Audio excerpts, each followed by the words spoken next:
À la compréhension de l'exercice appartient à la lecture du temps. Ça, vous ne pouvez pas y échapper. Si vous ne connaissez pas les étymologies, vous ne pouvez pas travailler. C'est pas possible. À l'époque, quand la palissade allait...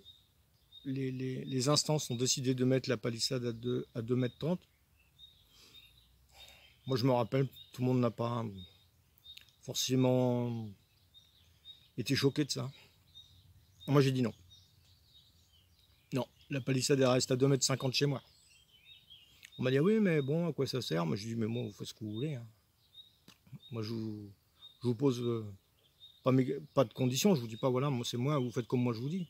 Par contre chez moi je fais ce que je veux. Et la palissade elle est restée à 2,50 m chez moi. Quand on a dit il n'y a plus de trous, les trous sont restés chez moi. Pourquoi? Parce que ce que je viens de vous expliquer.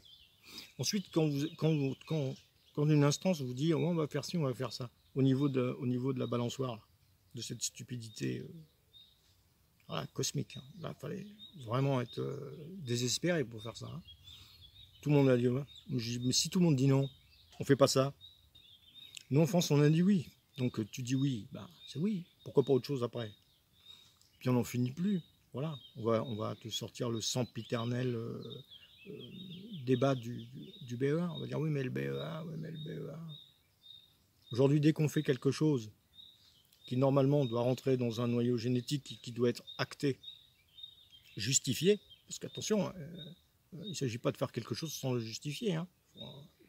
Il faut bien entendu que ça soit expliqué, compris, et dire ah oui, effectivement, c'est très très important pour la sélection canine. Voilà. Là, on sort le BE1. Donc, le BE1, il a bon dos, hein, parce qu'avec le BE1, on peut faire n'importe quoi. Hein. Voilà, on ne fait plus le refus d'appât, vous vous rendez compte? Voilà, le traumatisme psychologique qu'on fait à un chien avec un refus d'appât, c'est terrible. Faut, ah, plus besoin. Ça, les gars ensuite qui vont travailler sur des terrains où il y a des, là, on va dire, la nourriture pourrie, ou choses comme ça, voilà, quelqu'un a mis un truc empoisonné pour tuer ton chien sur le terrain, il va y aller. Ah oui, là, tout ça, faut y penser, etc., etc. Donc le BEA, au bout d'un moment, il faut dire bon, le BEA c'est très bien, mais le BEA, il n'est pas là pour bousiller la cynophilie. Non, parce que si vous n'avez pas la faculté de dire non sur les choses, vous êtes conditionné à ça. Depuis que vous êtes jeune, vous allez à l'école, par exemple, vous avez un gars dans la classe qui fait le fou. Qu'est-ce que vous dit le maître ou la maîtresse? Si la personne ne se dénonce pas, je punis tout le monde. Vous vous rendez compte de ce que vous apprenez aux enfants là? Parce qu'il y a un camp, hein, tout le monde est puni. C'est un truc de fou. Vous allez plus loin dans la vie. On vous dit voilà, s'il y a quelqu'un qui fait le fou en bagnole, vous êtes tous punis. S'il y a quelqu'un qui se conduit mal dans un stade de foot, vous êtes tous punis. Mais vous vous rendez compte, alors tout le monde, on n'a plus le droit d'avoir une opinion sous prétexte qu'il y a un abruti là, qui a fait l'idiot, il ne sait pas se servir d'un collier à impulsion, ou il ne sait pas se servir d'un collier chaînette, ou il ne sait pas se servir de je ne sais pas quoi. On a fait un film sur ce mec-là, et tout le monde est puni à cause de lui. C'est une blague, sincèrement. C'est comme ça que vous voyez la démocratie. Non, non, il ne s'agit pas de se rebeller. Non, moi, les problèmes qu'il y a eu à la finale, là, une année, moi, je suis contre ça, absolument. Hein. On ne siffle pas les gens, on se conduit comme des gens responsables. Par contre, quand il faut dire non, il faut dire non. Voilà, c'est simple. Quand on m'a posé la question sur 3, 4, 5 trucs, je dis non, moi, je ne fais pas ça. Et je vais vous expliquer pourquoi je ne fais pas ça. Après, si vous ne voulez pas entendre ma façon de voir les choses, demandez à des gens encore plus qualifiés, plus compétents que moi. Vous avez quelqu'un en France comme François Lelevier. Aujourd'hui, il a 92 ans. J'étais un de ses élèves à François Lelevier. Donc croyez-moi, avec lui, j'en ai appris des choses, j'en ai vu des choses. Lui, déjà, après-guerre, il était déjà à Vaugirard. Il était déjà en train d'installer toute la logistique du terrain de Vaugirard pour la finale. Lui, il était déjà là à l'époque. Donc il en a vu des choses. Il en a vu des mises en place, des choses qu'on a mis, qu'on a enlevées, etc. Pourquoi ce monsieur n'a jamais été sollicité? Jamais. Qui, en France, au jour d'aujourd'hui, connaît mieux la cynophilie que François Lelevier? Personne. Voilà un exemple, tout simple. Vous avez un doute, vous allez chercher un vieux sage, et vous lui posez la question, en lui disant, voilà, on a dans l'idée de faire ça, qu'est-ce que vous en pensez? Ça mange pas de pain, ça. Le gars va vous expliquer, va vous dire, oui, nous, on avait fait ça à telle époque, mais attention, on a eu tel problème. Ou alors, on a eu le contraire, on a eu quelque chose de vraiment intéressant. Quand une mise en place très simple, cette histoire de doublon qu'il va falloir que je vous raconte un jour. Donc il y avait attaque de face, attaque arrêtée, attaque fuyante, attaque arrêtée. Les gens se sont dit à un moment donné, c'est pas la peine d'avoir 50 attaques arrêtées. Pourquoi on ne ferait pas un exercice qui nous permettrait d'avoir un autre regard sur la vigilance du chien? La garde au ferme. La garde au ferme, c'est un exercice germanique. Les gens de l'époque, les cynophiles de l'époque, ont dit on enlève cette fuyante arrêtée qui, ma foi, bon, elle était à la base, elle était faite parce qu'il y avait peut-être quelqu'un qui est rentré dans un jardin pour voler des fruits, des légumes ou des choses comme ça, et il voyait le chien, il se sauvait, le mec envoyait le chien, et comme le gars se sauvait, il rappelait le chien. Voilà, il fallait que le chien soit capable de s'arrêter devant un individu qui ne bouge plus, comme un individu qui court. Voilà, donc ça c'est toujours d'actualité en mondurie. Donc les gens ont dit, voilà, on va faire une garde au ferme. Et ils ont travaillé sur un exercice germanique. Parce que la garde au ferme, c'est germanique. Vous voyez, on a une inspiration belge et on a une inspiration germanique. Et c'est très bien, parce que la garde au ferme, ça nous a appris plein de choses. Par exemple, une attaque lancée au revolver. C'était pas gagné, ça, au début. Hein. Les coups de feu, les détonations, les choses comme ça. Voilà. Donc là, il n'était plus question de rappeler le chien, de dire au chien, halte, garde. Et le chien gardé au ferme. C'était merveilleux, ça. À distance, à 40 mètres. C'était génial. Voilà. Après, sur la garde au ferme, il faut faire très attention d'être vigilant. Une garde au ferme, ça veut bien dire ce que ça veut dire. C'est-à-dire que même pendant la montée du conducteur, le chien doit garder au ferme. Il n'est pas question qu'il soit couché entre les jambes, là, puis qu'il attende que ça se passe, comme je vois souvent. Non, il doit être entre les jambes, devant ou derrière, ou comme vous voulez, mais il doit viser le mec au ferme. Et si jamais le juge a un doute sur la vigilance du chien, il demande à l'homme d'attaque de partir. Et si jamais le chien a une réaction, on va dire, longue sur sa qualité de vigilance, il faut le pénaliser. Ah ben là, si tu dis ça au gars du ring, là, il pète les plombs, hein, mec.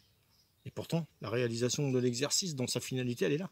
Là, c'est pas le chien part, attaque, mort, halte, boum, il remord, halte, boum, il remord. Voilà, et puis après l'exercice est fini. Non, la garde au ferme, c'est jusqu'à...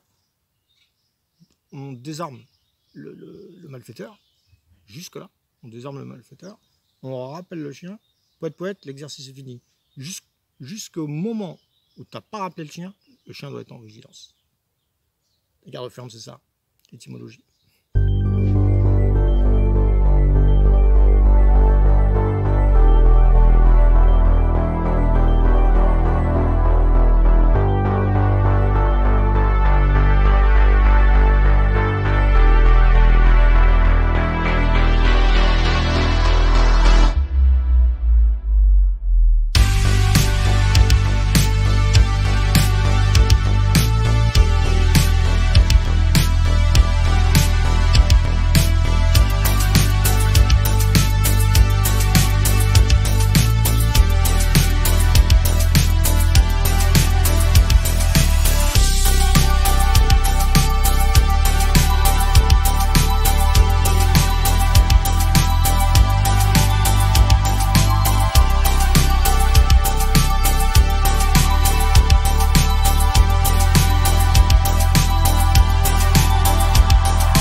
Le côté biaisé un peu comme ça des mises en place d'exercices sur les sauts. Bah oui, parce que si vous reconnaissez le saut avant, ça c'est pareil.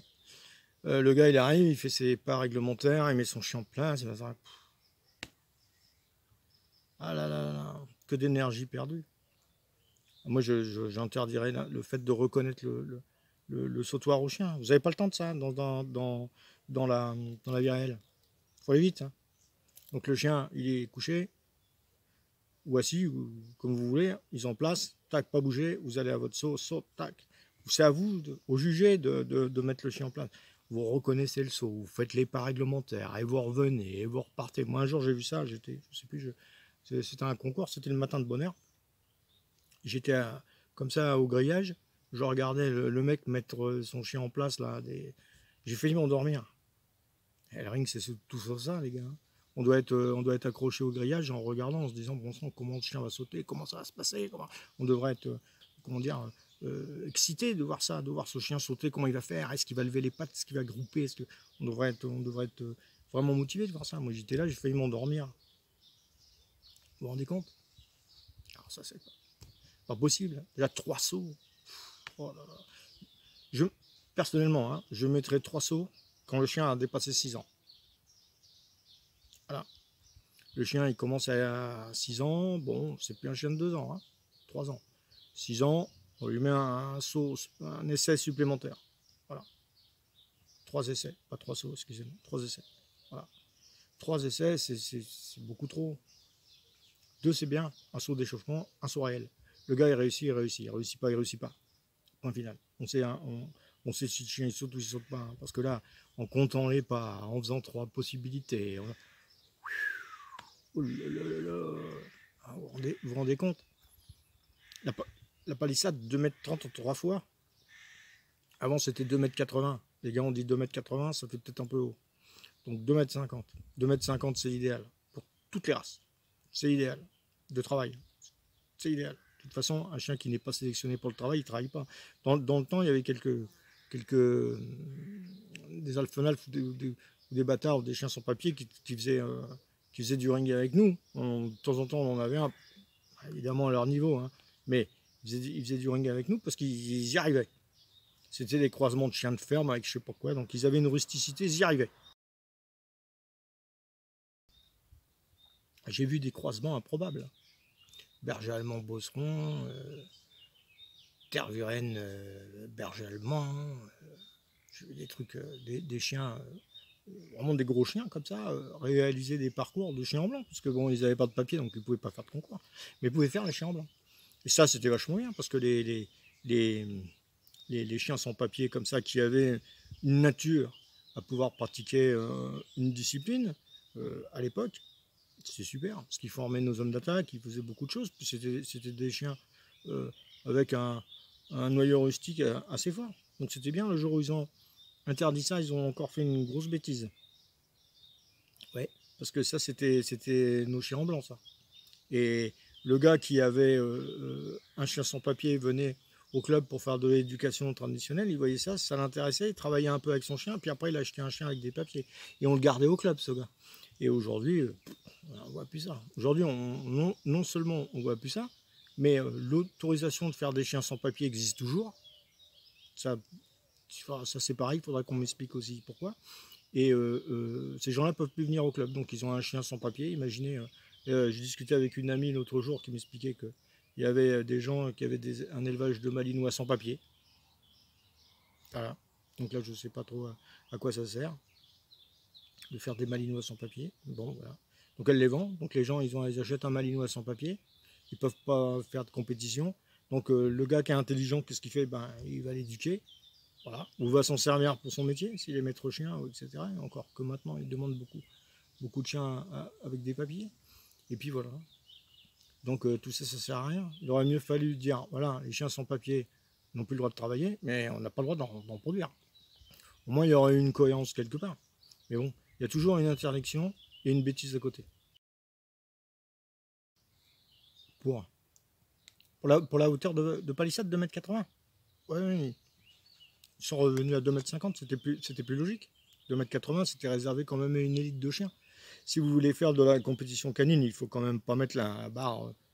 Il faut mettre une barre raisonnable. 2,80 m, c'était vraiment pour les chiens élitistes. Comment ça se passe? Ben, en fait, si vous voulez 2,80 m à la palissade, vous commencez l'échauffement à 2,30 m, 2,40 m, 2,50 m. Et ensuite, vous attaquez dans la masse 2,60 m, 70, 80. Donc les gens se sont dit, si les échauffements commencent à 2,30 m, 2,40 m, on met 2,50 m.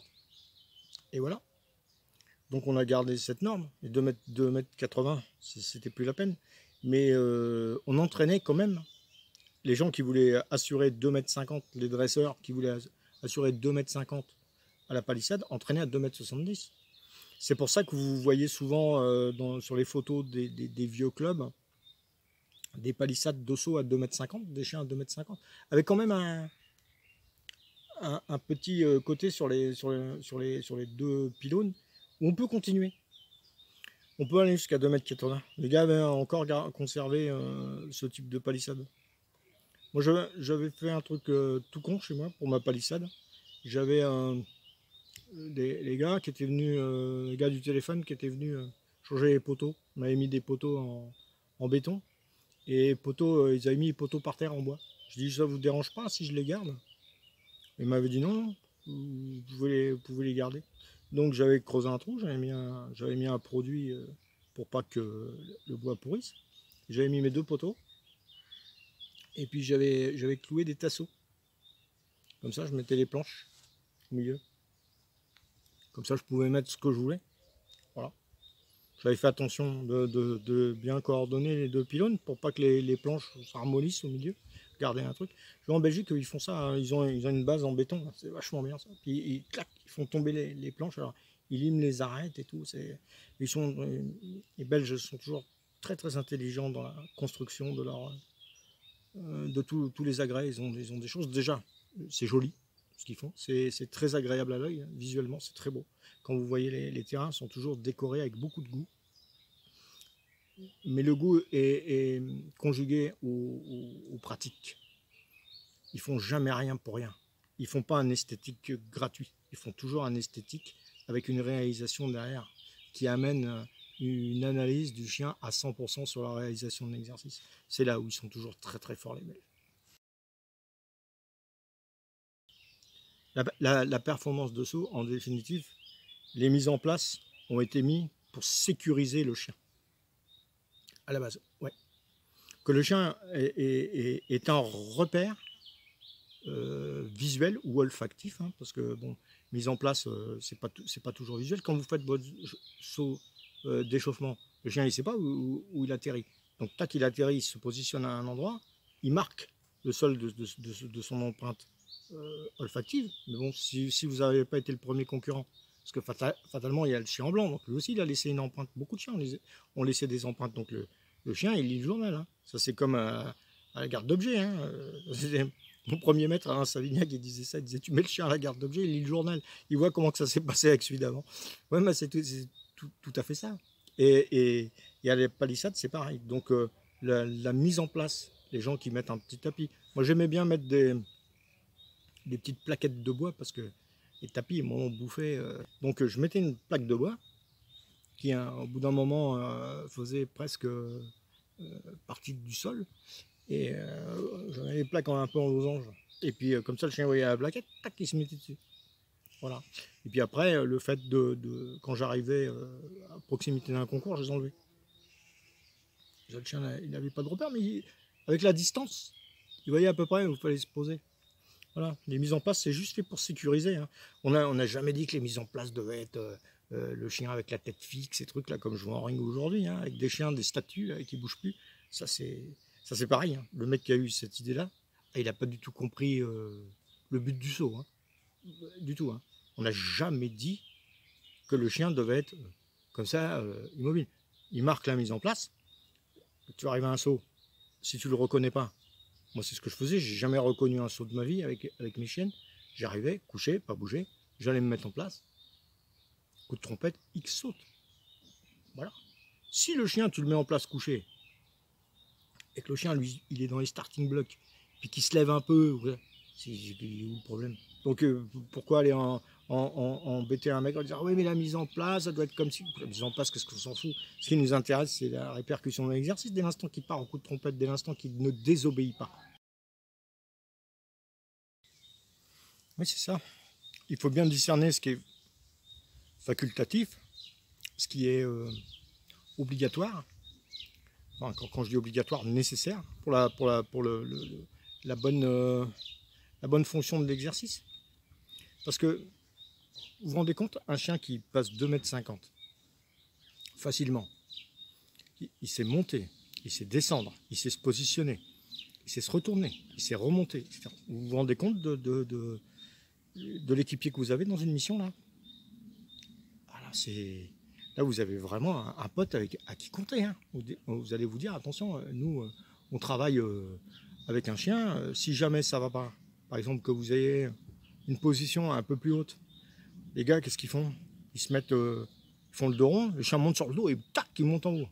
Voilà, tac, et puis il redescend, puis il revient ça, puis le gars, il est en bas. Là, vous êtes vraiment en symbiose avec votre chien dans un exercice, vraiment une fonction. Faut voir ça un peu, les maîtres chiens au travail. Hein. Moi, j'ai vu ça, j'ai été subjugué hein, par le fait de travailler dans des situations, des fois, périlleuses. Hein. Et ils y arrivent parce qu'ils ont confiance à leur chien et à la sélection du chien. Si vous prétendez faire de la sélection canine et que vous faites une erreur par le biais d'une descente de palissade et que vous fortifiez cette erreur par une bêtise en mettant un plan incliné, les gars, ne me dites pas que vous faites de la sélection canine. On me dit on fait joujou, on fait du sport, on fait ce que vous voulez, mais vous ne faites pas de sélection canine. C'est pas possible, vous n'avez pas le droit de prétendre en ce terme. C'est pas possible ça. Si vous voulez une reconnaissance effective sur une analyse de saut, pour vraiment entrer les compétences de saut dans votre base de données, vous ne devez pas travailler comme ça. Non. Déjà, vous prenez n'importe quel ringer, il arrive, il choisit son circuit de saut. Déjà. Il choisit son circuit de saut par rapport à ce qu'il fait en entraînement. Alors, je vais vous donner un exemple, mais il y en a des centaines. Hein. Mais je vais vous donner un exemple. Par exemple, le gars qui récompense au fossé. Uniquement au fossé. Il fait ça, il fait ses palissades, et au fossé, hop, le chien, il sait qu'il a sa récompense. Donc, il va faire là la palissade pour avoir sa récompense au fossé. Vous avez un système qui fonctionne comme ça. Si vous faites un tirage au sort, comment ça se passe là? Est-ce que le gars qui a 58 ou 60 points de saut avec son parcours à lui, il a 58 ou 60 points de saut avec mon parcours à moi? Moi, mes femelles, n'importe. Je peux commencer par là. Je peux commencer par la palissade, je peux commencer par le fossé. Finir par ce que je veux. Il n'y a pas de problème. Eh ben oui. Mais là, sur un étalonnage de saut, il faut bien vous fixer par rapport à quelque chose. Comment ça se passe? Alors là, après, sur les parcours coupés en deux, là, c'est plus ennuyeux parce que là, le chien, il rentre pas dans son schéma de mécanisation sur les sauts. Donc là, c'est encore différent. On va voir autre chose. Donc là, les dresseurs de haut niveau vont devoir réadapter et retravailler leur système. Mais ceux qui travaillent sans récompense, moi, le saut, je ne récompense pas du tout. Non. Je travaillais, si j'avais besoin d'avoir une filiale de récompense, c'était pas comme ça. Par exemple, moi, la récompense, déjà, je vous l'ai dit, hein, c'est pas mon truc, ça. Hein.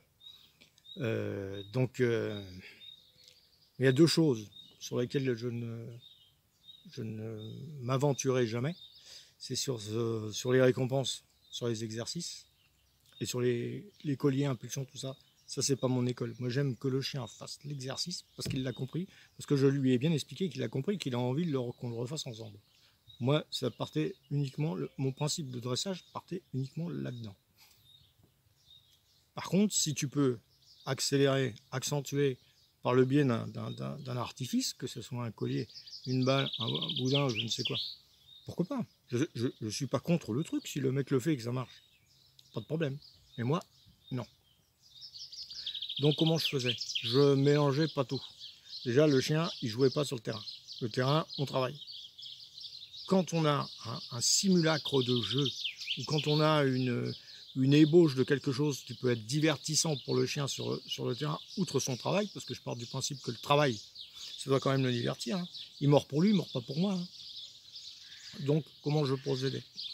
Mes femelles, quand le matin, je les libérais du box. Moi, devant, j'avais un parc. Donc, elles se promenaient dans le parc. J'ouvrais la porte, je disais, allez jouer. Donc, elles allaient jouer. Elle allait sur mon terrain, mais pas sur le riz. Quand je disais le mot magique, récréation. Devant mon auvent, j'avais un coffre à jouets d'enfant. C'est celui de ma fille, d'ailleurs, que j'avais gardé. Et dedans, j'avais des balles, des frisbees, des choses comme ça. J'avais pas de boudin parce qu'il me les bouffait, mais j'avais des balles, des très grosses balles militaires, là, très dures, des frisbees, des articles, on va dire, pour qu'ils s'amusent. Ils rentraient là-dedans et prenaient un frisbee, toujours.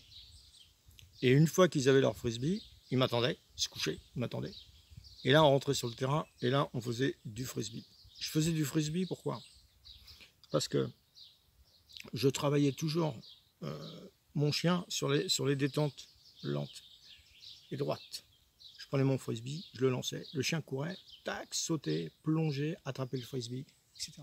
Je travaillais beaucoup mes détentes, comme ça pour le fossé, avec le frisbee.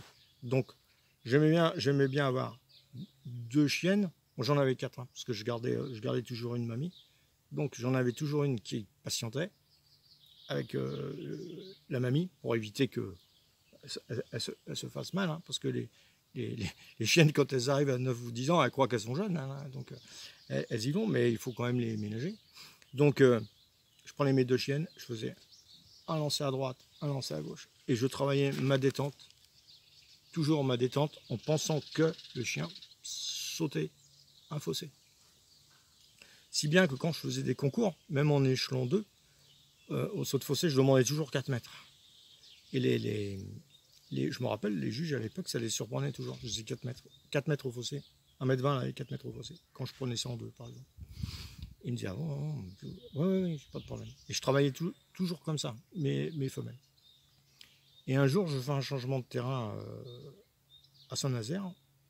Et là-bas, il y avait les 2 Bernard. Yannou, Chanu, et puis on était les copains habituels, on aimait bien de temps en temps faire des changements de terrain ensemble. Et je fais mes sauts. Et Bernard me dit, il m'a dit, comment t'as fait pour avoir comment ta chienne elle a une détente comme ça, quoi. Et je lui dis, j'ai tout fait au frisbee. Alors, il me dit, d'accord, ok. Et Frédéric avec Hiro travaillait aussi comme ça. Et on avait de très belles détentes parce que le chien, quand il visualise le frisbee on va dire à 1,50 m, 1,60 m du sol, hop, il monte, il attrape, il plonge et tac, il redescend tout doucement. Voilà. Il fait le tour, il ramène le frisbee. Moi, pour l'instant, j'avais le temps de le lancer à ma chaîne de droite, etc. Voilà, les seules choses que je faisais en divertissement sur le terrain. Ça avait toujours un but de travailler. Jeter la balle là, comme ça, bêtement. Alors ça, non. Ça, j'ai jamais fait ça. Hein. La balle, j'avais une de mes chiennes qui était une dévoreuse d'appât, on va dire le mot qui convient. Je l'avais toujours dans ma poche. Et quand elle finissait l'exercice du refus d'appât et que ça s'était bien passé, tac, je lui donnais la balle. Hein. Je disais, voilà, ma chérie, t'as la balle. Voilà, les récompenses. Alors, vraiment minime. Et si je pouvais m'en passer de la balle, je m'en passais. Hein. Mais bon, j'en avais une qui était vraiment sur les appâts, c'était une fois là. Elle pensait qu'à ça. Donc, j'avais trouvé ce moyen pour qu'elle, comme elle était dingue de la balle, pour lui faire un peu oublier les appâts. Hein, parce qu'à chaque fois que j'allais en concours, hein, les appâts, c'était mon grand traumatisme. Hein. Je me disais, oulalalala, elle était capable. C'était vraiment son péché mignon. Donc, je faisais attention à ça. Et la seule récompense que j'avais qui pouvait lui faire oublier les appâts, c'était ça. D'ailleurs, hein, je me rappelle qu'on avait, sur cette femelle, on avait été obligé de travailler les appâts. Quand le premier appât touchait le sol, elle devait s'asseoir. C'était obligatoire. C'était Alain Savignac qui nous avait enseigné cette méthode, tellement elle était axée sur les appâts. Donc c'était un dressage où là j'ai dû amener un complément avec un artifice. C'est la seule fois de ma vie où j'ai fait ça.